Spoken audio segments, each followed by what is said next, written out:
Hello, hello. Welcome to What's Working Now. I am your host, Katie Richardson. We have a guest who is living an incredible life, a life that, if he didn't have the systems, the processes to support himself, could ultimately destroy him. And today we're going to learn how does Chris Lee build a $200 million company in 4.5 years and have an incredible relationship with his wife, Andrea, of 17 years, 5 beautiful children. Chris, I've got so many questions for you, but I want to make sure that everybody understands a little bit about you and who you are. I shared some of your bio. You've been married to Andrea for 17 years, 5 beautiful children, CEO of the 12th fastest growing privately held company in the nation. Hello. For his company, solar company, Solgen Power. You built this from your garage and you've done it in 4.5 years. And recently got this valuation of 200 million. You're passionate about self-improvement, which we want to hear so much more about, and building and influencing teams. Chris, welcome to the show. Awesome. Thanks for having me. Excited to be here. Yeah. I want to hear a little bit about how you view the world. And so to do that, I would love for you to share with us the story of an experience that has really formed and shaped how you view the world today. Just one experience or all of them? I know you've got many. What pops to mind as I ask you that question? The way I view the world. So, I think just a lot of the way I grew up is helped shape and formulate the world that I live in. My mom and dad were always just very influential in my life in setting the foundation of God and family above all. And so I think for me, understanding that everything is connected. So one of the things that I teach is, and I teach my team members, and I've spoken on stages and stuff about this, is just that it is impossible to become overly disciplined in one thing and not for that to, flow into other areas of your life. And as long as you can keep God and family first, the other things, if you apply the principles of success, they go across the board. So, association, spirituality, economics, and physique, if a principle is true and real, they apply to all four. And so there's and that's always my test on finding, I try to govern my life by true principles. And the test that I always ask, as far as the true principle, is does this apply to all four of those areas? Does it apply to my spirituality? Does it apply to my associations? Does it apply to my economics? And does it apply to my fitness, my physique? Wow. So, man, I mean, as far as experiences and everything else, I could share a million things. I've had successes and failures. I think the failures are some of the most important things you can have. Who's in charge, and then realizing that there's always room for improvement and room to learn and grow. So what I'm hearing you say is you're out there living your life and prioritizing God and family, and life will teach you things, whether that's in your family or your relationship with God or in your business, and you see how it's all connected, and at least that it's all related. And so as you're learning something in your family relationships, you take that thing that you're learning and you bring it to your team and you improve your relationships with your team. Absolutely. Yeah. So, one of the things I teach my team is about one of the aspects of discipline, that we need to always do what we're physically able to do and not what we're mentally able to do. And that just, I kind of contrary to popular belief, I say physical is more important than mental, because mentally we're always going to be limited. There's going to be a million and one excuses or whatnot. And so in the moment, whenever you don't feel like something or not doing something, I teach my team to ask themselves 2 questions. One, what am I supposed to be doing right now? And if you've properly planned out your life through the process of like a perfect normal day or whatever it may be, then you know what you're supposed to be doing. Like, so if I go home and I feel tired for the day and my kid comes up and asks me to play catch with them, right? And I don't feel like it whatsoever. And I ask myself, okay, what am I supposed to be doing right now? I'm supposed to be spending time with my kids. I'm supposed to be interacting, developing relationships with it. And then the second question is, am I physically able to do it? Right. And so as long as the question is yes, right, my legs aren't broken, my wrist still works, my tongue's still in my mouth, whatever, right? As long as I'm not limited from physical capability, then it's like, then I have no excuse, right? The mental excuses are lame, and the better you get at life, the better excuses are. But very, very rarely are we limited from a physical standpoint. Love that. So I want to hear about the Chris of 5 years ago, as you were beginning to put together Solgen. Did you know Yep. that you would be moving and growing this quickly? And well, let's start there. Like, did you know that it was going to be such rapid growth? So I think probably unlike most people that have gone through this, I would say yes. Okay. Because going up to 5 years ago, I've had quite a wild ride. I launched my first business in 2008 at the age of 24. And you're old enough to remember that that wasn't a great time in the economy. And so that's when I started my business. Yeah, good. I know. And you rocked it. So good on you. But for me, I was a young, dumb entrepreneur and borrowed money that eventually I couldn't pay back, and got myself into pretty deep and terrible things just due to a lot of like poor decisions that I made. And so 2 years later, after launching this business, we found ourselves over leveraged. We tried growing way too fast. The markets were seizing up as far as the ability to lend additional money, and ultimately had to file bankruptcy, and I lost everything. I had to file bankruptcy for 2.2 million, and had less than $1,000 in my bank account. But probably the worst part of it all, I had borrowed money or got investors to invest in my business that were very close to home. So my dad, who was a school teacher, so didn't have any money to invest, and I got him to invest most of his life savings into it. And then my father-in-law, who was a pretty successful farmer, he invested a significant amount. And so when it all went down, having to go to them and let them know that I had lost their money and it was gone, like it was definitely one of the most humbling and terrifying experiences of my life. And having to start completely over from that was very difficult. And I had a decision in my life to be made at that point, which direction I was going to go, either go back to school and get a real job, or take the lessons that were learned from this failure and apply them. And luckily, I took the second and put my faith in God, and had a wonderful woman by my side the whole time. And sorry, I'll try not to get emotional. I'm tearing up. Just went back to work, and initially I started another business in the same industry because I knew the mistakes that I had made.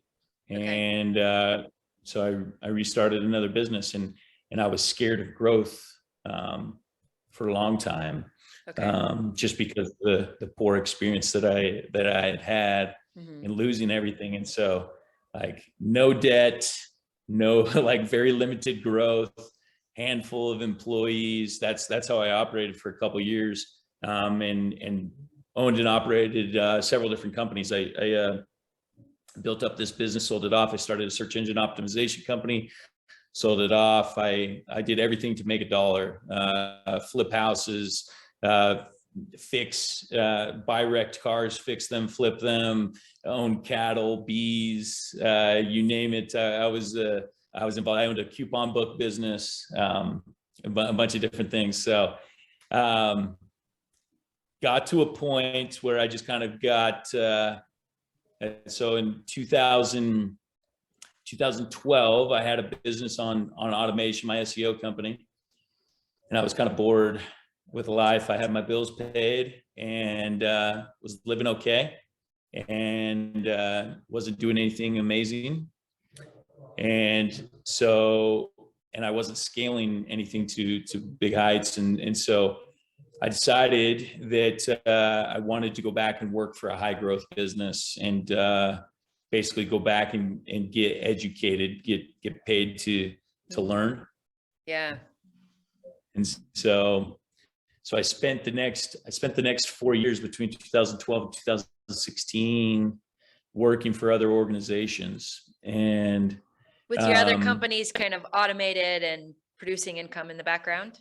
So I ended up selling them off. Okay. And then didn't make a ton of money, but made some money.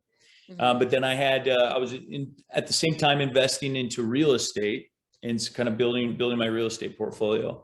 So I had some good passive income there, and I was doing some coaching and consulting on the side.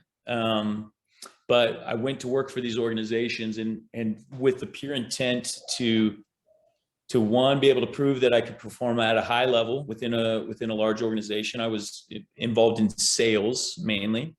Okay. But two was to study the habits of high growth entrepreneurs, CEOs, right? Love it. And so the next 4 years is really where I started to transform my daily habits, my mimicking what was taking place around me. And so where other people were there for a paycheck, I was there to study the CEO. And so good. So good. So good. Thank you. During that time, like my very first year going back to work for someone, I made a lot of money. I think, from an employee standpoint, I think I made 400 grand in a period of like 5 months as an employee. And with sales. And during that time, I won a Range Rover in a sales competition, which was cool. Yeah. And so I worked for multiple companies, and I participated in 2 different IPOs, companies that went public. And it was then that I transitioned into the solar space, and I worked for 2 different organizations, Vivint Solar and a company called Legacy Power. My buddy started this business. He had been a part of Vivint in the high growth that they had. And then he decided to start his business, and me, I wasn't quite ready to go out and do it on my own. And I was still learning from this guy. So I went and decided to work with him. And I was his vice president of human capital. My job was essentially to go out and recruit and build this organization. And from beginning of 2015 to the end of 2016, we built it from 0 to 28 locations, and in the solar space. And so that was like extreme rapid growth. And during this time, like I said, I focused a lot on reading, education, changing my daily habits. I was fat for a lot of these years because I just forgot what it took to just be, well, I didn't forget. I didn't exercise the discipline on a fitness level. And 2015, I decided to get into shape and apply my principles across the board, not just in work, but also in fitness and family and everything. And, read several books. Leadership and Self-Deception was a huge milestone for me with my personal relationship with my wife and the way I treat people. Because is that Terry Warner, Leadership and Self-Deception? It's by the Arbinger Group. Yeah, that's Terry Warner. Okay. Yeah, I didn't know. So Terry, okay, cool. Yeah. So have you read it? Super good. I've read his other book, The Bonds That Make Us Free, and it's incredible. I knew Terry personally for 16 years, and I was afraid to read his book, and I read it later, and it's so good. Yeah. Because the issue with me is I have a personality where I railroad people, right? Okay. Like, Okay. so I'm a bulldog, and Which can make 400,000 in 5 months in a sales position, or it can disrupt relationships. Yes, Yeah. absolutely. Yeah. And so, there was definitely times in our marriage that me and my wife didn't have a great relationship. Sure. But I was self-deceived in the fact, I thought it was good and everything else, but she definitely, if you had her on here, like the relationship was rocky. And a lot of it was just because my personality is to make things a lot about me. And, and so that book was a very transformational time in my life in which, like, I realized how self-deceived I was, and that I Can I ask didn't you a have question things here? together. How did you, because sometimes somebody like you, specifically that personality type, can be so convinced of your perspective that even if somebody handed you that book, they wouldn't necessarily be open to it. How did you discover that book, and how were you able to be open? Because it's not comfortable to hear that kind of information about yourself. So I for sure hate to be told I'm wrong. Absolutely. Yeah. But at the same time, I don't know what it was about the way my parents raised me or whatnot. I've always been open to change. Okay. And maybe that's just my relationship with God, and that I believe in change. I believe in repentance. I believe that we're striving for perfection. Did So somebody I give think you the book, or you found it on your own? So yeah, it was actually given to me so we read it as a group, actually. So this company I was working for, Legacy, this coach came in, and that we had hired an outside coach, and he said, hey, let's all read this. And it was very eye-opening, and it really, like I said, mostly impacted my relationship with my wife, where I just realized all the things in which I was just I was self-deceived, and thought we had a great relationship when we didn't. And it led me to really just figuring out a better way to love her. And so wait, can I point one other thing out, which is so good? Sometimes when we read a book like that, it's easy to read it and think, oh, my wife should read this book, or my employee or my business partner should read my book. And you took the approach of, this book is for me. And I think that's so important, to like have that self-reflection and be open to changing ourselves, because that's ultimately, that's the only thing any of us can control, right? Is us. Right. You did that. And that principle that you're talking about is, one that I've learned over the years. And I would say, like, the biggest aspect, there's two biggest aspects to my education: reading, and then just doing stuff, right? Like not being afraid to go out and fail. And like, if there's something I'm not good at, I am willing to fail until I am, right? And those two aspects have taught me those things of, like, I'm never going to be able to change somebody, but I can always change the way I treat somebody. Right? Yes. And that typically reciprocates. And even I was actually talking with my brother about this last night. Like, you can't expect reciprocation. Like, so there's another principle that I love of, like, no matter what in a relationship, you've got to bring 100% with zero expectation from anyone else. Right. Like, and the goal is to get to 100% between the two. And if you can bring all 100 and you expect zero from the other, any additional that they bring is just an added bonus. And so, and when I love somebody or treat somebody from that perspective, like, because I feel like life is so much about expectation, right? When we expect something from someone and they don't perform, we leave disappointed and we're angry.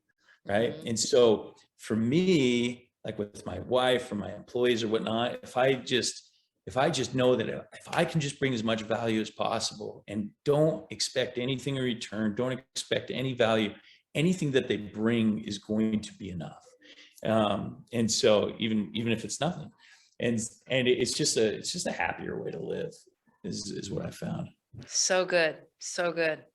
There's so many things that I'm hearing you share and say, and so much wisdom. I hope everybody's kind of extracting from your experiences. I mean, some of the biggest things that I'm seeing is, you had these huge failure, financially, and then the struggle and learning, like pulling yourself out of the ashes of that and learning from it and realizing you needed to do some work on yourself.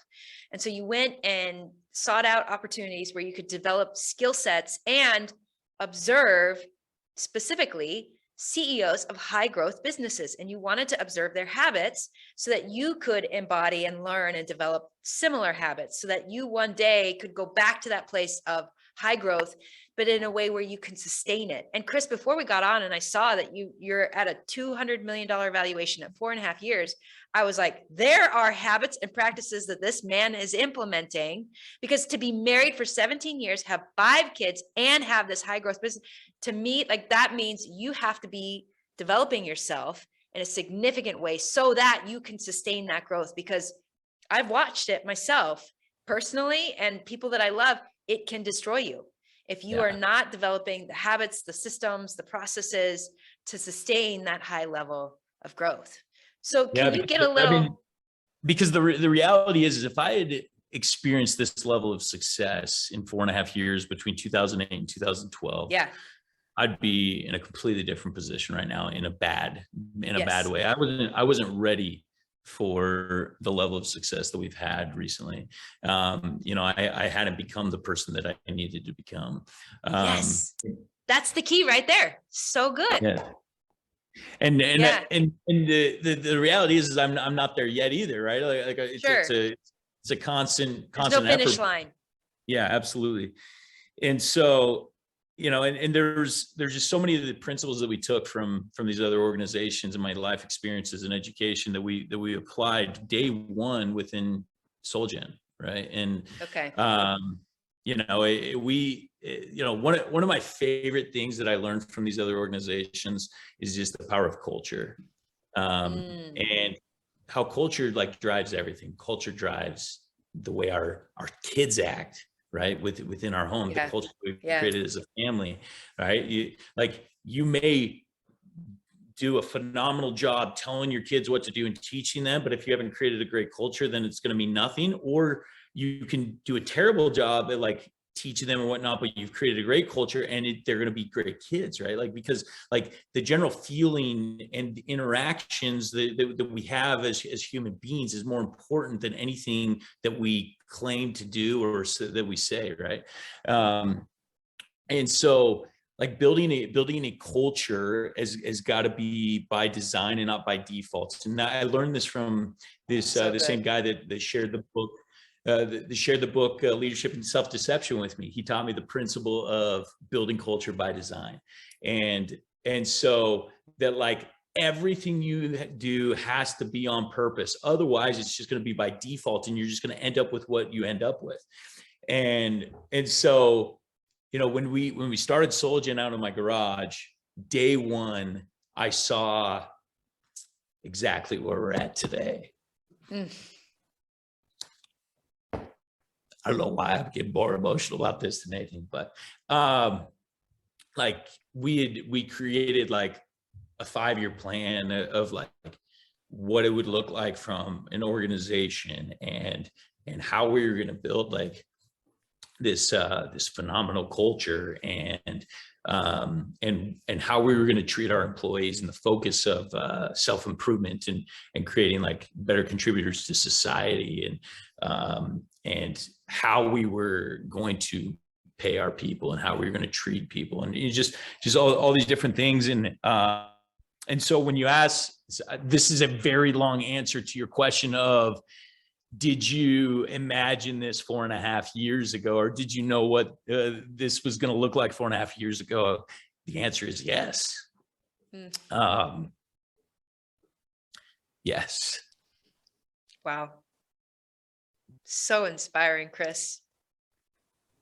I like to kind of imagine what that was like those first few days in your garage when you're surrounded by dust and all the garage things, right? There's nothing aspirational or inspiring necessarily inside of a garage. And yet you had this vision and you had all of these life experiences that created a lot of wisdom so that you were now prepared to have the foundation that you needed to build this company so it could sustain that growth, that you could sustain the growth, that the team could sustain the growth, that you would have the systems, the processes, the habits, the culture.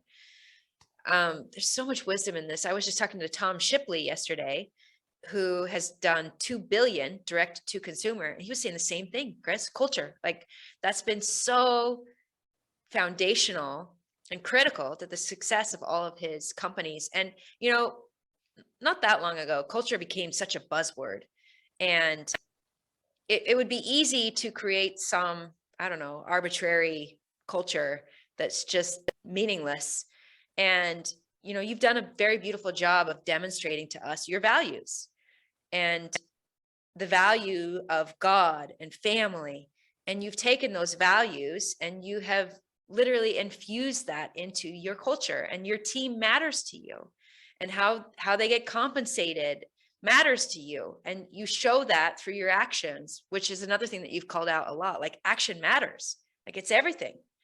And you have demonstrated and put that into action so incredibly. You're living, what I'm seeing is you've gotten clear throughout your life on what your principles are, what you value, and then you have set up a business and a life to reinforce and live out those values. And while it might not be perfect, I would say it's mostly working. It's what's working now, Chris. What's working now may Yeah. not work in the future, but it's what's working now.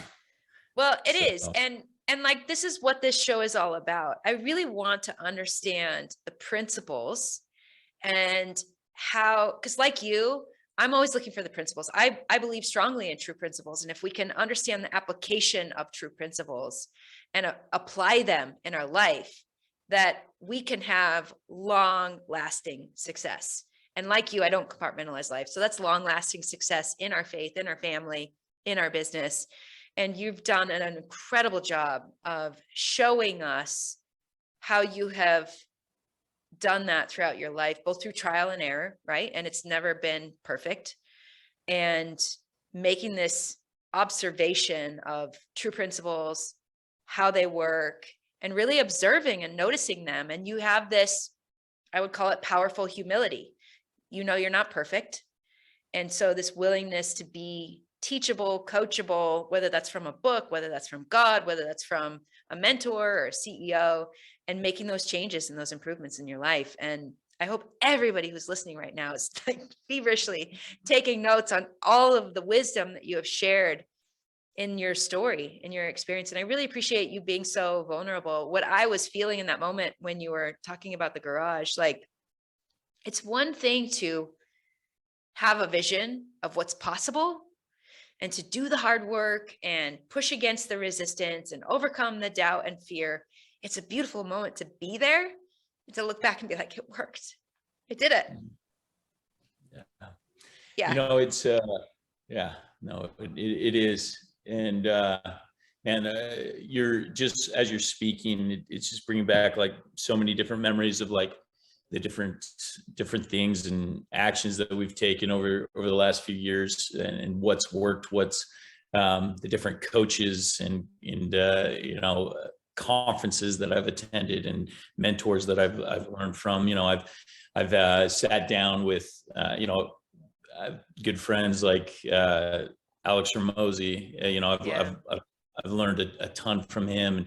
I had the opportunity to do a mastermind with him, his wife, Russell Brunson, Brooke Castillo, some incredible people, and just pick from their brains. That was about 2 years ago up at my lake house. And, I'm just thinking through like some of the things that we've taken and applied to our business from those interactions. And like, I think one of the biggest keys to success is like understanding that you must always be learning, and that you've never arrived, and that there's always opportunity for improvement. And there's so many people out there that know so much more than you. And like for me, like I want to spend as much money as possible to acquire that, right? And so like going to conferences, spending money on coaching, spending money on masterminds, and like I literally go to masterminds. Like I just got back last week from a mastermind that I had done in Croatia. And then, Love 2 months prior, I was doing a real estate mastermind down in Florida. And like, it's like, and it was interesting. I was at this real estate mastermind in Florida. It wasn't a very big one. It was like 25 people, 25 people. And like, they were like so amazed that I would be there, and I'm just like, why? I wanted to learn this information. So I came. And they're just like, but you run a really successful business. And I'm like, but that's not real estate. And like, yeah. So I think the principle of that, like just always being to learn, and being willing to learn and figure out like what's wrong with me, where I can improve, to get religious, to how can I apply the atonement of Christ in my life, like that, those are the yeah. I mean, that's what works for me.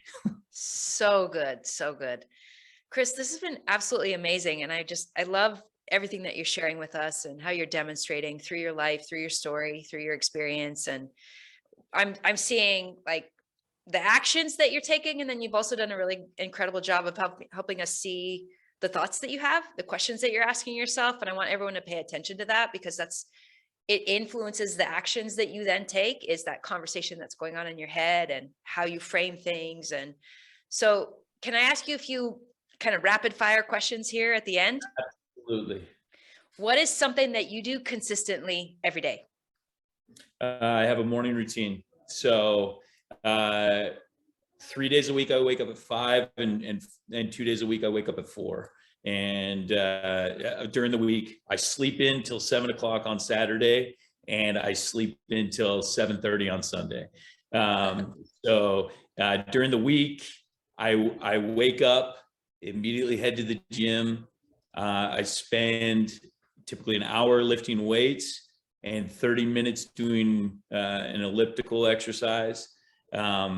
Or if I'm going to golf that day, I'll lift between 5 and 6, golf from 6 to 8, and then I go to the office. I'd never golf more than 9 holes, because I don't have enough time for that. But yeah, so work out. And then, so if you want real granular, like this is, I would tell you, like, if people asked, like, Chris, what makes you successful? What is it? Like, this is it. And I'll tell you, I wake up at the same time every day. I do the same exact things every frequent day. And I fall in love with the suck, right? Like I fall in love with the boring, the routine, the watering, the weeding of taking care of the tree. And the things are, is when I get in the car, I drive in, and I have about a 22-minute drive to the gym. And during that time I pray. And so that's my prayer time. Then after the gym, on my way to the office, which is about 15 minutes, I listen to scripture, and I do it until I get into the parking lot, and I sit in the parking lot until I'm done with whatever allotment that I'm studying for the day. Then I head up to my office. So on a 4 o'clock day, I'm up at the office at 7, and on a 5 o'clock day, I'm in the office at 8. And for the first hour, I pull out 2 journals. It's my documentary journal, which is it's called One Line a Day, and you have about that much just to write, like, what happened yesterday, right? And then I have my thought journal, in which I write my top 10 for the day, and the top 10 is 10 things that I would absolutely love to accomplish before I die. And it's things that, like, will get me excited no matter how much money or how much whatever I have, right? Like those 10 things, if I have those things checked off, by the time I die, I'm going to die a happy man. And so sometimes they're different, and I never look and see what it was yesterday. I just, whatever's top of the mind, the 10 things that get me excited, I write them out. And then I have two other things. I put in the outputs that I desire for the day. So whatever things that I want to be able to check off my list, and then the inputs that are going to be required to be able to check off the list. So if, for example, the output is I want to have my taxes filed, the input is I got to work for an hour with my accountant, whatever, right? So like the action that needs to take in order to get the result. A lot of times we confuse the two, right? We want to just only have result-based things instead of the actions that are required to get those results.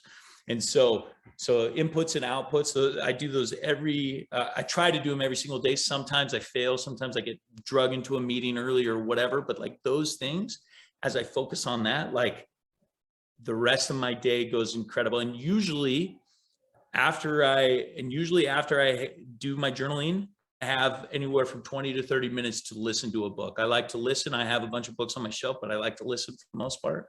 Yeah. And I really like nonfiction business books. So Okay, that was so good. That was so good. What is a book that you keep on your nightstand? A book that you frequently revisit? One that maybe you've read multiple times throughout the years? Oh, James Clear, Atomic Habits. So Atomic good. Habits. So good. I literally have 30 copies of it right here because I give them to anybody that I can get in front of. Like that's the gift I give, and I say, hey, if you can. Love it. And literally every time I read it, like I'm like, oh, that's something new, or yes. like it connects. I just started re-listening to it. So good. So good. What's some advice that you've been given in your life that has really served you? Some advice that has really served me. I mean, just, I don't know, like I shared, like put God first, and like everything else, like eternal perspective is everything. Like, it's so easy when you make money and you experience success to start to question those type of things. But as long as like I can remain grounded, like I remember like what got me here, and it's God, and then my family is a derivative of God. So beautiful, so beautiful. That's the perfect place to end, Chris. For anybody who is listening to this and doesn't want anything from you, because nobody, Chris has a lot going on, but they just want to say thanks. Where's the best place for them to follow you and tell you? So Instagram, Facebook. Honestly, I don't post anything on Instagram. It just whatever I post on Facebook goes there. Love it. But Chris Lee QB on platforms. QB stands for quarterback. There's a whole nother story behind that. But yeah, so that's how they can follow me. Okay, and we'll have a link for you guys in the show notes. It was Chris Lee QB. Yes, and that's, if you put that in facebook.com/Chris Lee QB, find my profile. That's where I share a lot of my thoughts and feelings as well. I'm not much of a Twitter guy, but yeah. Hey, we got to choose our platforms. Chris, thank you so much. This has been absolutely amazing. For everybody who's listening, this is What's Working Now.